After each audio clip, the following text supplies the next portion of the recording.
네, 여러분 안녕하십니까. 박찬입니다. 한준입니다. 네. 4대1로 11라운드 토트넘과 첼시의 경기에서 4대1로 첼시가 승리를 거뒀습니다. 하지만 이 경기에서 비록 패하긴 했습니다만 포스테코글로 감독의 경기 철학을 확실하게 느낄 수 있었고요. 현지에서는 이 포스테코글로 감독의 경기 전술에 대한 얘기가 상당히 많이 나왔습니다. 경기 후에 포스테코글로 감독이 어떤 인터뷰를 했는지 풀 버전으로 함께 만나보도록 하겠습니다. 포체티노 감독의 얘기도 들어볼 텐데요.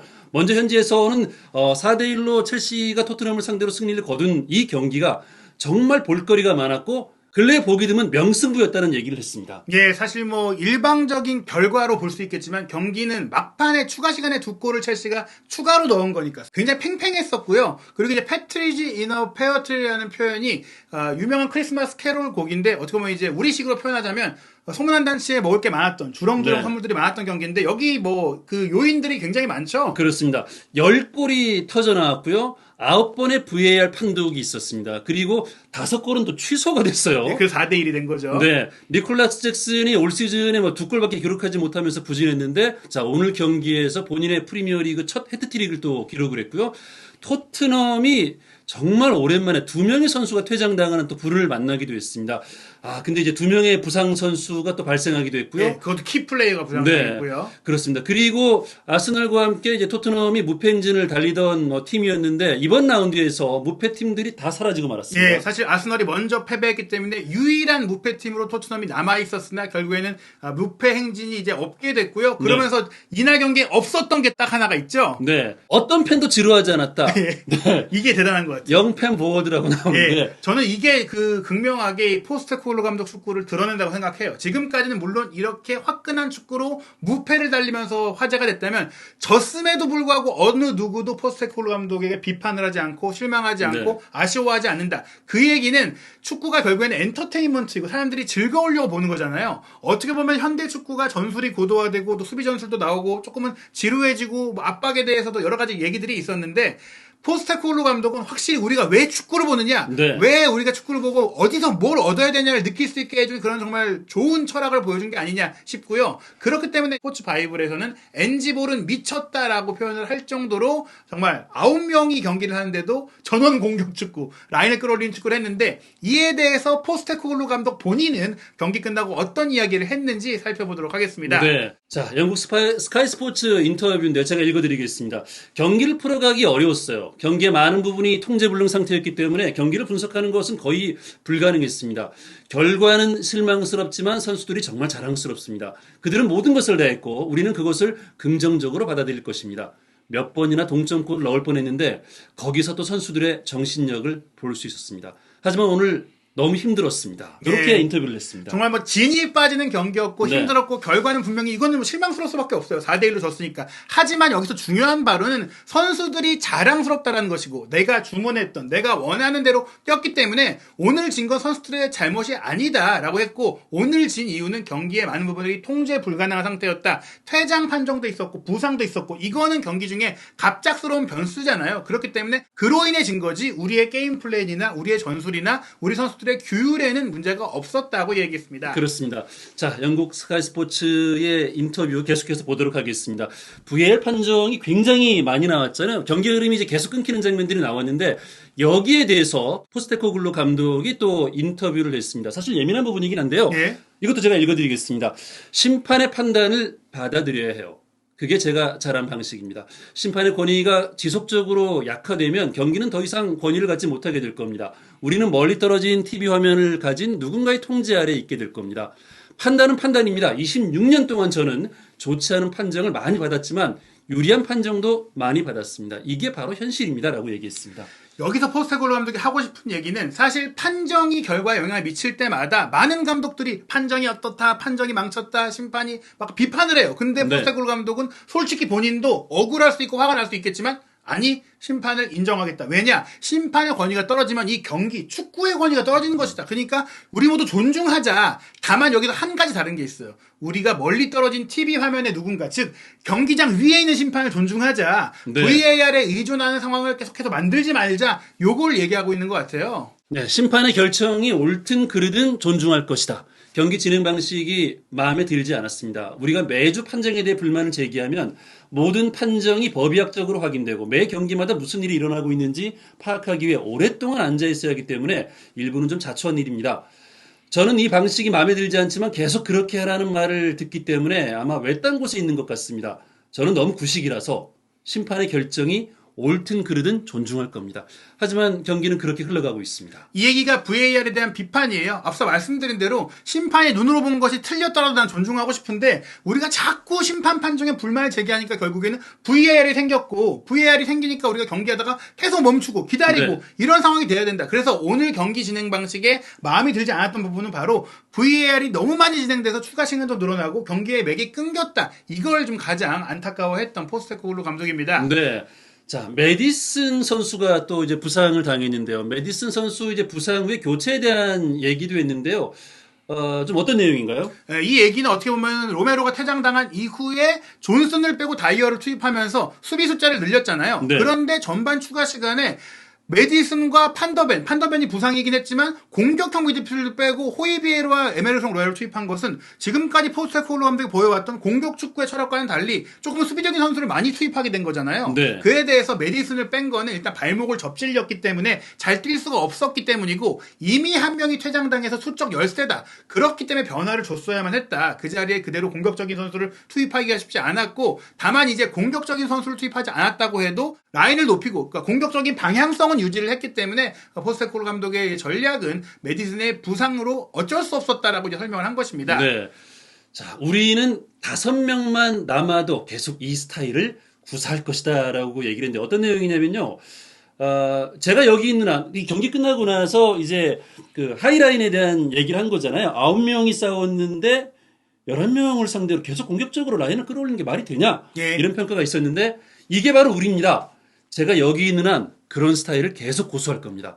만약 우리가 5명만 남더라도 우리는 계속 도전할 것입니다라고 얘기를 했어요. 예, 물론 뭐 축구 규정상 5명만 남으면 몰수패를 당하게 되지만 어찌됐거나 그럴 정도로 우리가 지금 2명 퇴장당하고 하이라인이었는데 더 퇴장당했어도 하이라인을 유지하면서 우리의 방향성을 유지할 것이다라고 이야기를 한 것입니다. 네. 그렇게 방송 인터뷰가 끝나고 기자들과 이제 앉아서 조금 차분하게 길게 이야기할 수 있는 기자회견이 진행됐는데 여기서 나온 질문이 영국 취재 기자들이 선수들에게 자랑스러운 마음이 들 것 같은데 경기 어떻게 보셨나요? 이 얘기는 영국 취재진도 이 경기 토트넘이 졌지만 포스테코글루 감독의 운영 방식에 대해서는 박수를 보냈다고 볼 수 있겠는데요. 네. 9명이 싸우면서 11명의 첼시를 상대로 끝까지 몰아붙이려고 노력했습니다. 결과는 뭐 비록 패했습니다만 이것도 제가 읽어드리도록 하겠습니다. 축구적인 관점에서 분석하기는 좀 어렵습니다. 홈에서는 지고 싶지 않습니다. 물론 선수들의 노력, 의지, 결단력 그리고 게임에서 뭔가를 얻으려는 선수들의 열망은 정말 자랑스러워야 합니다. 그러나 퇴장과 부상에 대해서는 앞으로 대처해야 합니다.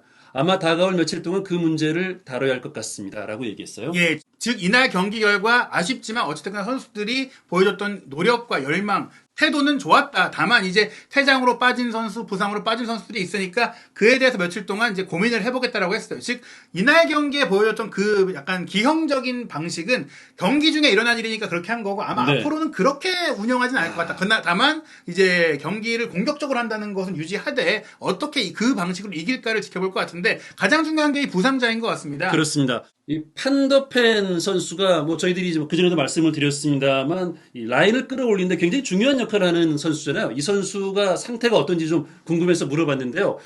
제임스 메디슨과 미키 판더펜 부상 상태가 어떤가요? 너무 일러서 정확한 판단을 내리기 어렵지만 판더펜의 경우는 꽤나 심각한 상황인 것 같아서 한동안 경기에 출전하지 못할 것으로 보입니다. 메디슨은 발목을 좀 부딪힌 것 같은데 검사하고 지켜봐야 할 것 같습니다. 메디슨은 뭐 출전이 가능할 것 같은데 판더펜은 좀 어렵다는 얘기잖아요. 예. 심각하다는 표현을 감독이 썼다는 얘기는 뭐 1, 2주 만에 회복이 어려울 것 같다. 거의 한 네. 달 가까이 이탈할 수 있다는 우려고요. 메디슨은 타박상이니까 이제 근육 부상이 아니잖아요. 그렇다면 그거는 이제 통증만 가라앉으면 뛸 수 있으니까 메디슨은 괜찮을 것 같습니다.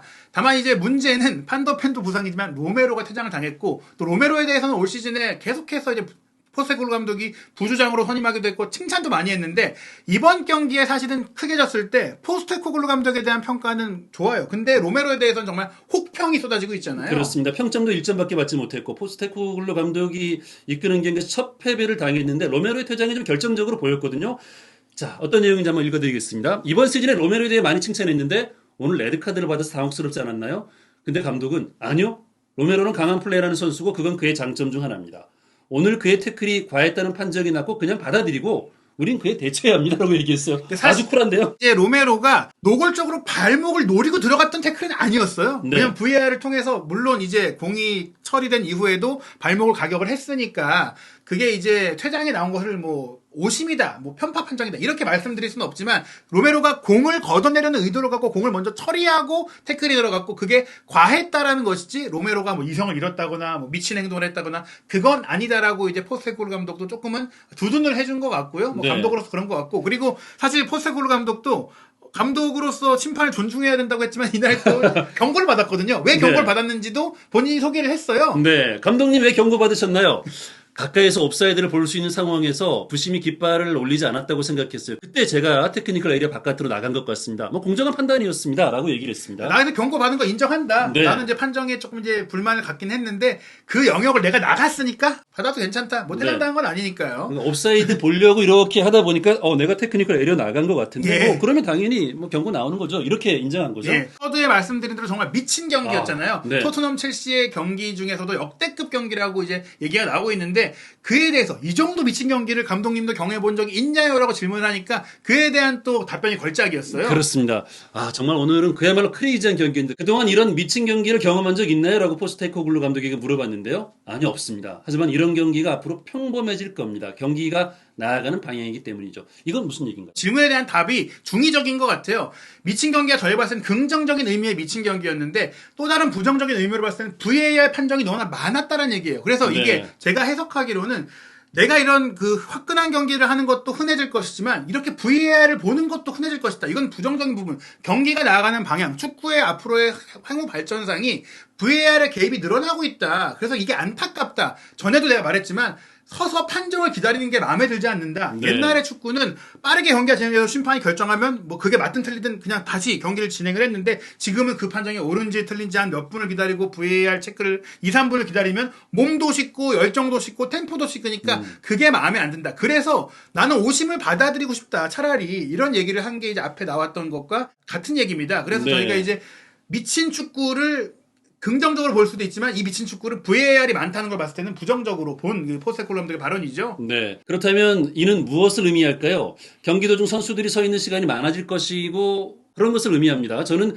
이게 심판의 권위를 떨어뜨리는 일이라고 생각해요. 심판이 경기를 통제하고 있다고 보기 힘들어요. 통제권을 잃은 걸로 보이기 때문인데요.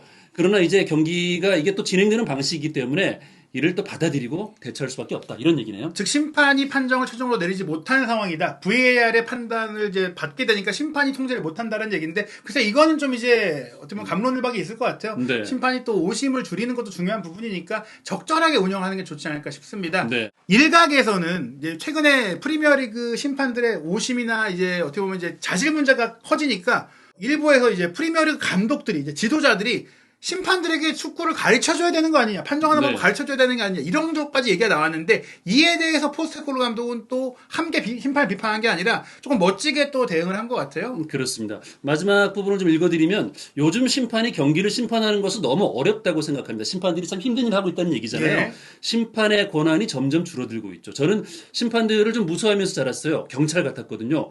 요즘은 우리도 경찰에게 반말하는 것 같아요. 그렇게 예. 좀 심판의 권위가 좀 떨어지고 있는 거 아니냐 이런 얘기를 하는 거죠. 네, 그러면서 프리미어리그 감독들의 일은 감독을 하는 것이지 판정을 뭐 알려주고 판정에 대해 영향을 미치고 이건 아니다. 그건 심판들의 일이니까 그것 자체가 이제 심판의 권위를 손상시키는 것이니 우리 각자의 일을 잘하고 각자 잘할 수 있도록 존중해주자 이렇게 얘기를 했습니다. 네. 그러면서 자신의 책임, 일부 제 책임, 즉 감독들이 자꾸 이제 항의하는 부분들이 이런 VAR도 도입되고 뭐 여러 가지 심판의 권위 문제를 야기한 거라고 생각을 하는데 그 결과 생긴 VAR로 인해서 우리가 옵사이드인지 아닌지 골인지 아닌지를 2분 동안 기다려야 된다. 이런 상황이 너무나 싫다. 다시 한번 자기는 심판은 존중하되 VAR이 너무나 싫다라는 이야기를 했고요. 그러면서 이제 포체티노 감독의 인터뷰가 이어지는데 굉장히 환하게 웃으면서 이야기를 했어요. 지금 이 포체티노 감독의 토트넘 귀환 이 경기가 어떻게 진행될지 현지에서 굉장히 뜨거웠었는데 포체티노 감독이 아주 환하게 인터뷰를 하고 있습니다. 토트넘전이라서가 아니라 승점 석점을 얻어서 좋다. 이 선두인 토트넘을 꺾어서 좋다는 얘기고요. 이게 우리가 원하는 축구입니다. 저는 오늘 경기 방식이 정말 마음에 듭니다. 우리는 경쟁적이었고 놀라운 경기였습니다. 초반에 경기를 통제하기 어려웠고 소유권에서 실수가 많았는데 수비 라인이 너무 높았고 올바른 패스를 하는 데 있어서 인내심이 부족했습니다. 팀이 자신감으로 가득 차 있지 않으면 이런 일이 일어날 수 있습니다. 예, 어떻게 보면 이제 리스 제임스도 그런 얘기를 했는데 토트넘의 하이라인이 오히려 이제 까다로웠다. 옵사이드 네. 트랩도 있지만 또 잘 커버해 들어오는 토트넘 수비 라인의 그 수비수들의 플레이도 좋았고 비카리오도 잘했으니까 그거 솔직히 어려웠는데 토트넘이 굉장히 자신감이 있었고 우리는 반대로 자신감이 없다 보니까 공략하기가 어려웠지만 결국 이겨냈다. 그래서 만족스럽고 특히 승점이 필요했다. 최근에 계속 못 이기는 경기들이 많았잖아요. 그리고 네. 개인적으로는 토트넘을 떠날 때 팬들에게 인사를 못했는데 오늘 와서 인사도 해서 기뻤고 그래도 가장 중요한 건 승리인데 내가 토트넘을 이겼기 때문에 좋은 게 아니라 그냥 우리가 승리가 필요했는데 이겼기 때문에 중요한 것이다. 그리고 토트넘의 이 높은 하이라인 전술에 대해서 포체티노 입장에서는 얄밉게 보지 않았나 이렇게 대답을 하죠. 네, 1위에 올라있다면 모든 것을 시도할 수 있습니다. 그러니까 토트넘은 그렇게 할 수 있다는 얘기인 거죠. 자신감이 있을 때 시도할 수 있죠. 우리가 이런 시도를 하면 모든 움직임에서 실점하게 될 겁니다. 우리는 다른 포지션에 있을 수도 있고 뒤에 공간이 있으면 더 많은 골을 넣을 수도 있습니다. 네, 우리는 그렇게 하지 않을 수 있고 또 우리는 상대가 그렇게 올라오면 더 많은 골을 넣을 수 있기 때문에 조금 리스키한 수비인 것은 맞다라고 얘기했는데 근데 어떻게 보면 이 내용으로 인해 비록 포체티노 감독이 포스테코글루 감독의 승리를 거뒀지만 지금 토트넘 팬들은 더 이상 포체티노를 그리워하는 게 아니라 오히려 졌음에도 포스테코글루 감독에 대한 그 열광과 지지가 더 커졌다라고 합니다. 네, 그렇습니다. 자, 이 포체티노 감독을 상대했던 포스테코글루 감독 매력적인 축구를 펼쳤습니다. 4대1로 패하긴 했습니다만 정말 9명이 11명을 싸우는데 어느 감독이 이런 전술을 구사할 수 있을까라는 생각을 하게 됐던 경기였어요. 예, 물론 이제 첼시 팬들은 이번에 이겼기 때문에 포체티노 감독을 지지할 수 있게 됐다라고 본다면 토트넘 팬들은 포체티노에게 졌지만 아니다. 포체티노의 그때 그 시절보다 포스테코글루 감독의 축구가 더 화끈하고 더 야망 넘치고 더 멋지다. 그러니까 우리는 이제 포체티노 완전히 있고 포스테코글루 감독을 밀어주겠다. 이런 분위기니까요. 토트넘이 비록 졌지만 포스테코글루에 대한 기대감은 더 이어지고 있는 것 같습니다. 네. 네, 과연 이 포스테코글루 감독이 쏘아올린 이 공격적인 축구 이런 것들이 뭐 프리미어리그가 사실은 공격적인 리그긴 한데 예. 이런 화끈한 경기를 오늘 통해서 봤습니다. 사실 이제 그 리그 10라운드 경기까지는 포스테코글루 감독의 철학을 완벽하게 이해하지 못했던 것 같은데 오늘 패하는 경기에서 확실하게 이해한 것 같아요. 예, 지더라도 어떻게 지느냐의 모습이 중요한데 자존심을 잃지 않았고 철학을 잃지 않았고 또 끝나고 나서도 만족감을 표한 것. 포스테코글루 감독이 이렇게 얘기했어요. 우리가 이겼거나 승점을 얻어서 좋은 게 아니라 우리의 방식을 밀고 붙였기 때문에 만족스럽다라고 이전에도 얘기했듯이 이번에도 졌지만 졌기 때문에 실망스러운 게 아니라 졌어도 만족하는 것은 우리의 방식, 우리의 태도가 좋았기 때문이다. 물론 베스트는 태도도 좋고 이기는 거거든요. 다음 경기 분명히 태도는 유지될 것 같은데 이길 수 있을지 굉장히 중요할 것 같습니다. 그렇습니다. 대패를 당했습니다만 포스테코글루 감독이 매력적인 축구를 확인할 수 있었고 또 공격적인 축구에 아마 좀 푹 빠지신 팬들이 상당히 많을 것 같습니다. 비록 졌지만 뭐 현지 팬들은 또 굉장한 응원과 지지를 보낼 것 같아요. 이번 그 첼시와의 경기가 11라운드 일정 중에 가장 늦었기 때문에 네. 12라운드 경기가 빨리 찾아오게 됐는데요. 바로 11월 11일 토요일 저녁 9시 30분 아주 보기 좋은 시간대에 울버햄튼과의 원정 경기 즉 코리안 더비가 펼쳐집니다. 네. 자, 울버햄튼은 또 이제 황희찬 선수가 최근 계속해서 공격 포인트를 기록하고 있잖아요. 토트넘 입장에서는 또 이제 황희찬을 어떻게 막을 것인지 고민되겠네요. 예, 손흥민 선수와 황희찬 선수의 맞대결이 펼쳐질 텐데요. 이 경기도 한준TV에서 준비하도록 하겠습니다. 네, 자, 지금까지 저는 박찬이었습니다. 한준이었습니다.